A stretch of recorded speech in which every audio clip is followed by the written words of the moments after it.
Serija neporaženosti v spomladanskem delu sezone se je nadaljevala tudi po razburljivi tekmi v Kranju, zmaga na koncu z 2:1. V primerjavi z zadnjimi tekmami nekaj sprememb, na obeh bočnih položajih sta začela Denis Klinar in Žan Kolmanič, v sredini po dolgem času v prvi enajsterici Blaž Vrhovec, povratnik v prvo enajsterico Jan Mlakar pa je vse skupaj začinil z zmagovitim golom.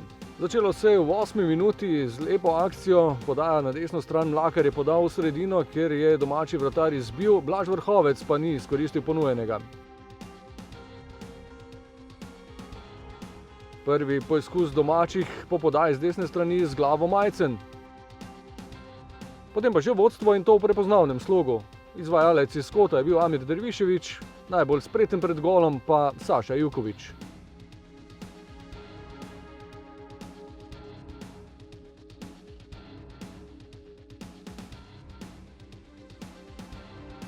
V preostanku prvega polčasa še nekaj priložnosti. Najprej v 33. minuti po lepi akciji Pihler podal Zahoviću, ta pa ni bil uspešen.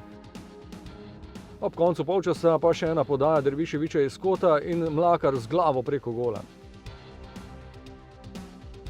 Na začetku drugega polčasa prva resna akcija domačih in takoj izenačenje. Natančno podajo Mlakarja je neubranljivo gol pretvoril domači golgeter Majcen.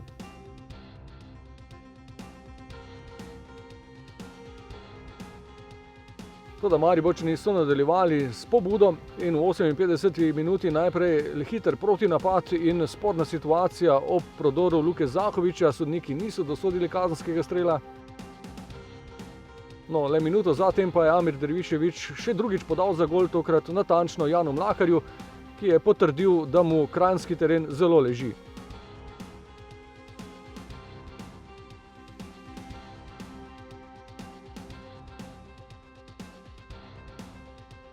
Super, da prekinitve spet so naš močno orožje. Jan pa smo videli, da je danes tudi naredil razliko s temi globinskimi vtekanji. Čeprav tudi Triglav nam je pustil več globine kot prejšnji nasprotniki in super je, da smo to izkoristili. V nadaljevanju po doseženem zadetku pa še nerazumljiva izključitev mariborskega trenerja. Marko Milanič je pripomnil samo, saj mu nič ni rekel in za sodnike je bilo to dovolj, da ga izključijo. Do konca tekme še bolj izrazita pobuda in premoč vodilnega moštva na lestvici in še kar nekaj dobrih situacij za povišanje vodstva tudi ob nekaterih menjavah. Najprej je po vstopu v igro iz razdalje poizkusil Krecu, izkazal se domači vratar.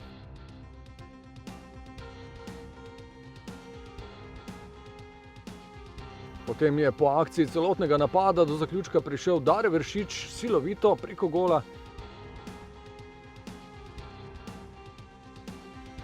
Po podaji Žana Kolmaniča pa je z glavo poizkusil še Zahović.